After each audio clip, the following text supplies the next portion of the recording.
Entonces, continuamos con la unidad número 6. Estamos, recuerden, revisando la estereoquímica.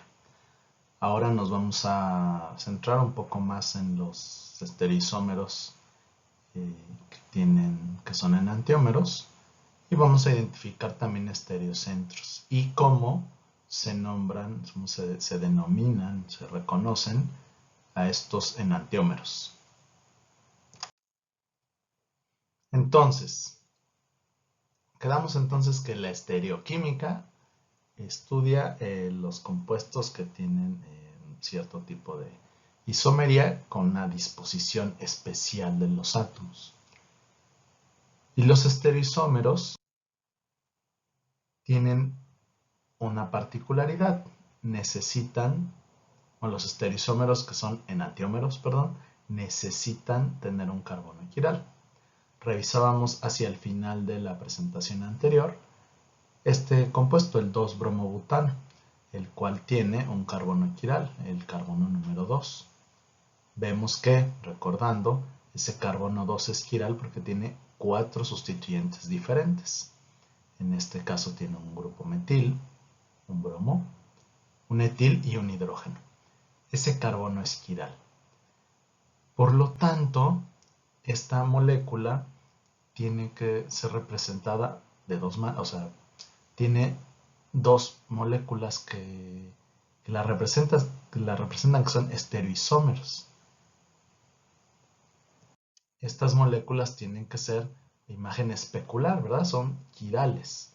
O el 2-bromobutano es una molécula quiral, es decir, que existe un estereoisómero y otro estereoisómero.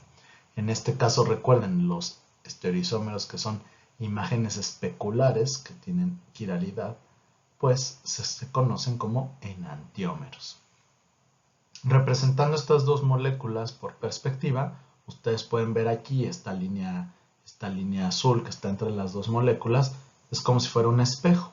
Y a cada lado, si ustedes ven, pues es como si fueran sus dos manos, ¿verdad? Están enfrentadas las moléculas y serían la imagen en el espejo la una de la otra. Si nosotros intentáramos superponerlas, veríamos que no es posible. Veríamos que si giramos, por ejemplo, la de la derecha para ponerla sobre la de la izquierda, en el momento de girar, pues el bromo y el etil probablemente sí queden uno encima del otro, pero el metilo del de la derecha quedaría encima del hidrógeno del de la izquierda, y el hidrógeno del de la derecha quedaría encima del metilo. Por lo tanto, ya no son la misma molécula, son los enantiómeros del 2-bromobutano. Aquí, bueno, para ejemplificarlo, tienen estos dos videitos que les hice, estas dos representaciones que no me quieren avanzar. Bueno, pero ya están ahí. Ustedes pueden ver las dos conformaciones que tienen estos dos enantiómeros. Ustedes ven, pues bueno, en rojo está o naranjado es el bromo, en negro están los carbonos y en blanco están los hidrógenos, ¿sí? Entonces son los dos enantiómeros de esta molécula. Entonces, reiterando, cuando dos estereoisómeros, en este caso estos dos estereoisómeros de la fórmula C4H9BR, son estructuras que son digamos, imágenes especulares la una de la otra y no se pueden superponer, les llamamos, reitero, enantiómeros. Bueno, hay dos maneras de dibujarlos. La primera ya la vimos, que es en perspectiva. Ustedes recuerden, en perspectiva, ¿qué es lo que hacemos?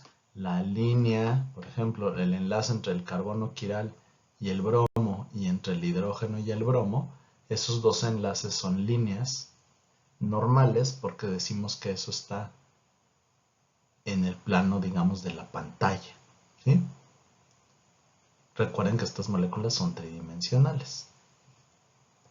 El enlace que une el carbono quiral con el metilo, que está con una cuña, digamos un triángulo negro, se dice que está por encima de la pantalla, ¿verdad? ¿Lo recuerdan? Y por último, este enlace como cebra con rayitas intermitentes entre el carbono y el metilo se dice que está por atrás del plano de la pantalla para intentar representar esta tridimensionalidad. Entonces, esta es la forma de representarlos por perspectiva. Otra que es muy utilizada, sobre todo en bioquímica, son las proyecciones de Fisher. Las proyecciones de Fisher, ¿qué nos están diciendo? Pues bueno, trazamos dos líneas perpendiculares, una vertical y otra horizontal, y al final de cada línea van los 4 sustituyentes distintos del carbono quiral. Ese carbono simétrico queda en el cruce de ambas líneas y ese sería, bueno, el que representa el carbono simétrico. Perdón, asimétrico. Este carbono, o a este carbono, también se le puede denominar, como veremos un poco más adelante, centro estereogénico o estereocentro. Y algo también veremos más adelante, pero se los presento de una vez para que lo vayan revisando varias veces y quede claro. Las proyecciones de Fisher tienen una limitante, porque si yo nada más les dibujo las dos líneas perpendiculares cruzando, ustedes se imaginan algo en 2 dimensiones, ¿verdad? Porque quedaría solamente en el plano de la pantalla, o si lo dibujan en su cuaderno, en su hoja. Pero la restricción es que las líneas horizontales, las que están uniendo los átomos de bromo y de hidrógeno con el carbono asimétrico, realmente están representando fuera del plano, ¿sí? Y las líneas que unen los carbonos con el carbono asimétrico estarían por detrás del plano. En este caso sería la pantalla. ¿Sí? Tiene esa restricción, que eso va a darle pues, una variación, ¿cierto? Bueno, aquí lo que quiero es que intenten dibujar los dos enantiómeros para cada uno de estos compuestos de ambas maneras, utilizando perspectiva y utilizando la proyección de Fisher. En el primer caso tenemos un compuesto, un alcohol halogenado, que sería el 2-bromopropanol. Aquí les presento las dos estructuras de perspectiva. Yo las puse enfrentadas para que fueran pensando que entre ellas tenemos un espejo, digamos, en el que se reflejan y quedaría, pues bueno, la imagen especular. Si yo las girara y las quisiera superponer, pues no se podría. Esa sería la estructura de perspectiva. En Fisher quizás sea más claro. Puse las dos Fisher enfrentadas una a la otra. Son imágenes especulares, pero no se pueden superponer. Entonces, esto que les pongo del ejercicio 1 es lo que tienen que hacer para el 2 y para el 3. O intentar. Bueno, les decía hace rato que un carbono quiral es también un estereocentro. ¿Por qué un estereocentro? Porque los carbonos que son estereocentros le van a dar a esa molécula en la que estén la propiedad de ser estereoisómeros, ¿sí? Podemos ver aquí, por ejemplo, bueno, a la izquierda tenemos, está repetido el caso del 2-bromobutano, pues ese carbono quiral es un estereocentro. Pero fíjense aquí el caso que ya conocían, los carbonos vinílicos de este penteno le están dando, bueno, pues les están dando la propiedad de ser cis-o-trans o EOZ, ¿sí? Entonces son también llamados estereocentros. Y este otro último que no revisamos, que son los cicloalcanos, pero que también, como les decía en la presentación anterior, pueden ser denominados cis-trans, pues también esos dos carbonos son estereocentros, porque finalmente son los que le están dando a la molécula esta capacidad de existir como estereoisómeros. Es importante identificar los carbonos quirales porque podremos saber cuántas estructuras de la que estamos viendo podría existir otras, digamos, bueno, no copias, pero análogos o derivados, ¿verdad? En este caso les presento dos moléculas, dos biomoléculas, que tienen evidentemente actividad biológica, la tetraciclina y el colesterol. Vamos a trabajar con la tetraciclina, ¿sí? Que es un antibiótico de amplio espectro que se usa, bueno, para tratar diferentes enfermedades. Y yo lo que quiero aquí es que hagamos este ejercicio. Vamos a identificar el número de carbonos quirales que tiene esta biomolécula. Ustedes dirán, ay caray, son un montón, ¿cómo le voy a hacer? Bueno, pues de entrada tienen que recordar que para que un carbono sea quiral, tiene que tener hibridación sp3, porque tiene que tener 4 sustituyentes distintos. Entonces de entrada, pues ya pueden descartar un montón de carbonos, ¿verdad? De izquierda a derecha, pues los 6 del anillo aromático, pues están fuera. Y todos aquellos que sean carbonos sp2, ¿verdad? También, que tengan dobles enlaces. Aquí hay varios carbonilos, tenemos 1, 2, 3 carbonilos diferentes, que evidentemente no pueden tener, no pueden ser quirales. Y algunos otros dentro de los ciclohexanos, los ciclohexenos, que tenemos allí. O sea, todos esos carbonos que son hibridaciones de pedo, pues no pueden ser en antiómeros, carbonos quirales, perdón. Luego, también podemos descartar estos 2 metilos que están unidos al nitrógeno en la parte superior, ¿verdad? Estos 2 metilos de acá, pues están fuera, igual que este otro metilo de acá. Entonces ya, de muchos que teníamos, ya lo restringimos a, pues más o menos 6, ¿no? Entonces, de esos 6, ¿cuáles sí son carbonos quirales? Váyanle checando y ya les digo. Estos 5 carbonos son carbonos quirales, ¿sí? Entonces, ¿eso qué significa? Pues que pueden existir, pues, imágenes especulares de cada uno de ellos, ¿verdad? Entonces nos da una amplia gama de posibilidades. Fíjense que esta molécula, la tetraciclina, que tiene esta actividad antibiótica, presenta 5 carbonos quirales y 32 enantiómeros. Un montón, ¿verdad? Entonces fíjense, ¿qué pasa? Acuérdense, por cada carbono quiral pues tiene que haber una imagen especular. Eso significa que por cada carbono quiral hay 2 estructuras diferentes, ¿sí? Cada una de las 2 imágenes especulares. Para poder saber cuántos enantiómeros hay, pues es esta fórmula. El número de enantiómeros será 2 a la n, donde n es el número de carbonos quirales. Y ahí les encargo que pues, revisen la del colesterol. Se encontrarán que tienen bastantes también. Ahí lo tenemos. Los invito a que ustedes lo intenten y revisen cuáles son y por qué son quirales. Bueno, ya identificamos entonces los carbonos quirales y sabemos que estos carbonos quirales le confieren a esas moléculas la posibilidad de presentar estereoisomería, particularmente ser enantiómeros. Ahora, ¿cómo los nombramos? ¿Cierto? ¿Qué tenemos que hacer? Pues bueno, tenemos que seguir algo parecido a lo que hicimos con los alquenos cuando presentaban diastereoisomería, E o Z, ¿sí? En este caso les vamos a denominar a cada uno de esos enantiómeros R o S, ¿sí? ¿Qué significan estas letras? Pues nos van a ayudar a diferenciar la disposición que tienen los sustituyentes en el espacio alrededor unidos al carbono quiral. En el caso del 2-bromobutano, que estábamos viendo, hay 2 enantiómeros porque el 2-bromobutano únicamente tiene un carbono quiral. Entonces, esa molécula existe como el enantiómero S y el enantiómero R. ¿Cómo lo podemos determinar cuál es S y cuál es R?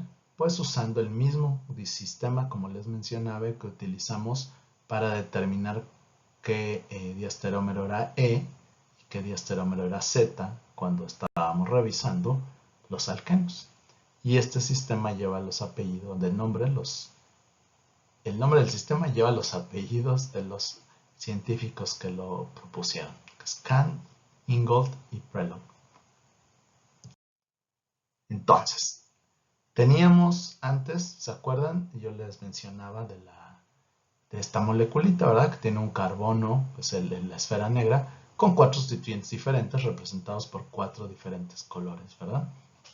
Entonces, lo que hay que hacer es numerar, determinar la prioridad de cada uno de estos colores, de cada uno de estos átomos unidos al carbono quiral. Recuerden, átomo por átomo, ¿verdad? Si el mismo es el mismo átomo, me voy moviendo y así determino si es distinto o no. Entonces, hay que dar mayor prioridad. Y a ese le llamamos 1 o lo denominamos 1. Al que tenga la segunda prioridad sería el 2. A la tercera prioridad sería el 3. Y al que tenga menor prioridad le denominamos 4. Bueno. De nuevo insisto, usando como referencia el número atómico.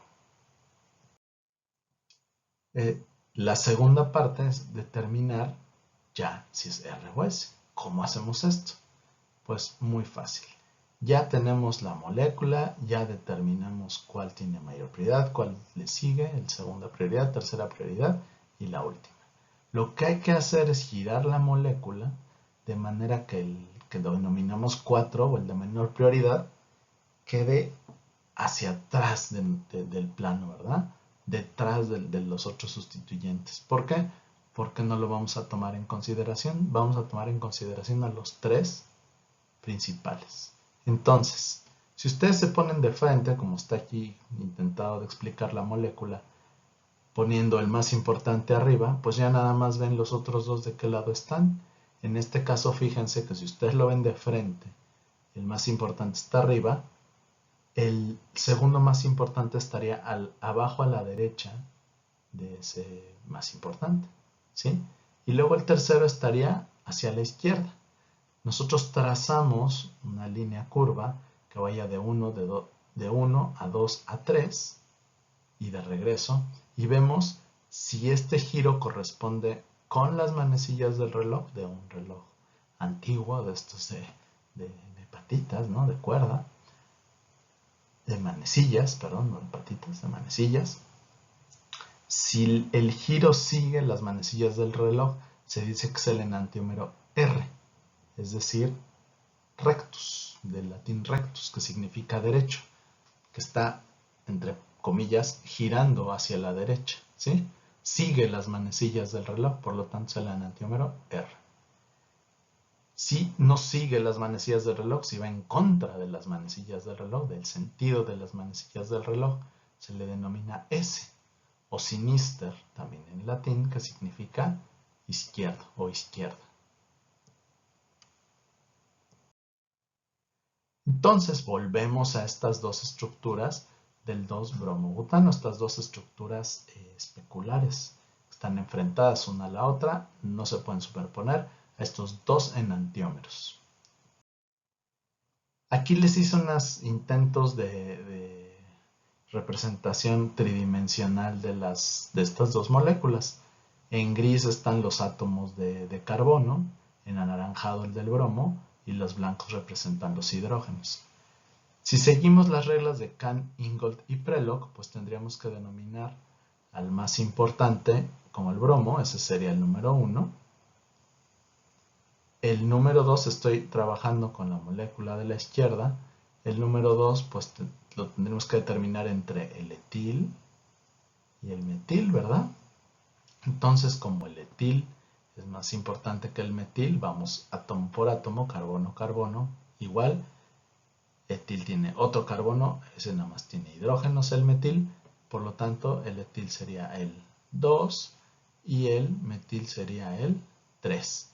Si hacemos la curva o la línea curva para que vaya de 1 a 2 a 3, vemos que va con o contra las manecillas del reloj. Pues va contra las manecillas del reloj. Por lo tanto, tendría que ser el enantiómero S. El de la derecha, pues tenemos el bromo arriba, que sería el 1. El 2, pues sería el etil, como ya vimos en el anterior. y el 3 sería el metil. Trazamos esta línea de 1 a 2 a 3 y vemos que va con las manecillas de reloj. Por lo tanto, el enantiómero sería R. Fíjense que en las que yo puse abajo, el hidrógeno, que está unido al carbono quiral, que sería el sustituyente número 4, el de menor importancia, no sale en las representaciones de abajo. ¿Por qué? Porque lo puse de manera que me quedara detrás del carbono quiral, para que no me meta ruido, porque no me va a importar, siempre y cuando sí lo haya escogido inicial de menor importancia, no me va a importar para determinar si es R o S. Entonces vemos que efectivamente el de la izquierda es el S2-bromobutano y el de la derecha es R2-bromobutano.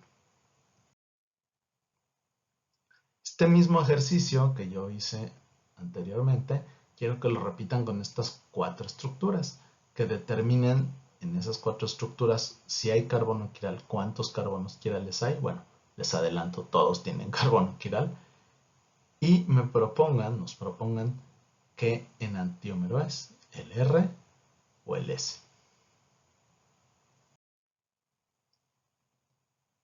Bueno, las biomoléculas no solamente tienen un estereocentro. Ya vimos el caso de este antibiótico, ¿verdad? Que tiene nada más 5. Entonces, pues no todos van a ser enantiómero de todos, porque acuérdense que el enantiómero es la imagen especular. Entonces, ¿qué pasa cuando hay más de un estereocentro? Tomemos por el caso del 3-cloro-2-butanol. El 3-cloro-2-butanol, como ustedes pueden ya identificar rápidamente, tiene ¿cuántos carbonos quirales? Pues tiene 2, el carbono 2 y el carbono número 3. Cada uno de ellos tiene 4 sustituyentes distintos. Siendo así, pues tiene que tener 4 enantiómeros, 2 del carbono 2 y 2 del carbono número 3. ¿Sí? Esos son nuestros 2 carbonos quirales. En perspectiva, si nosotros vemos 1 y 2 y trazamos una línea entre 1 y 2 que fuera el espejo y otra línea que fuera entre 3 y 4, pues nos quedan imágenes especulares. Si ustedes las analizan, verán que son pues como sus manos. De nuevo, la imagen especular, 1 y 2 son enantiómeros, están reflejando el uno al otro, pero no se pueden superponer, y 3 y 4 son enantiómeros. Pero 1, 2, 3 y 4 son estructuras de la misma molécula. ¿Qué relación hay entonces entre 1 y 3 o 1 y 4? O entre 2 y 3 y 2 y 4. Porque está claro, espero, que entre 1 y 2 son enantiómeros, entre 3 y 4 son enantiómeros. Pero ¿qué relación hay entre 1 y 3 o 1 y 4? Vean, quizás con las estructuras de Lewis, perdón, las estructuras de Fisher, las representaciones de Fisher, sea más claro, ¿no? Que son imágenes especulares, están enfrentadas la una a la otra. 1 y 2, 2 y 3. Entonces, reitero, ¿cuál es la relación entre 1 y 3 o 1 y 4? Pues son diasterómeros. ¿Les suena? Los diasterómeros son estereoisómeros, pues que no son enantiómeros, evidentemente, ¿verdad? Pues que no son, tienen estereoisomería, pero no son imágenes especulares, no son enantiómeros. Por supuesto, regresamos. Por ejemplo, el cis-2-penteno y el trans-2-penteno. Tienen 2 centros estereogénicos, ¿verdad? ¿Cuáles son? Pues son los carbonos que le dan la capacidad a estas moléculas de presentar estereoisomería. ¿Qué carbonos son estos? Pues el carbono 2 y el carbono 3 del trans o el cis-2-penteno. Esos 2 carbonos de cada una de estas 2 moléculas son los que imparten la propiedad de ser estereoisómero, ¿sí? Entonces, pues, cis y trans son estereoisómeros, sí, que no son enantiómeros, efectivamente. Por lo tanto, son diasterómeros. Y con eso damos por concluida la segunda parte de la unidad número 6 de estereoquímica. A continuación veremos la última parte de la unidad número 6 e intentar explicarles por qué es importante la estereoquímica. Muchas gracias.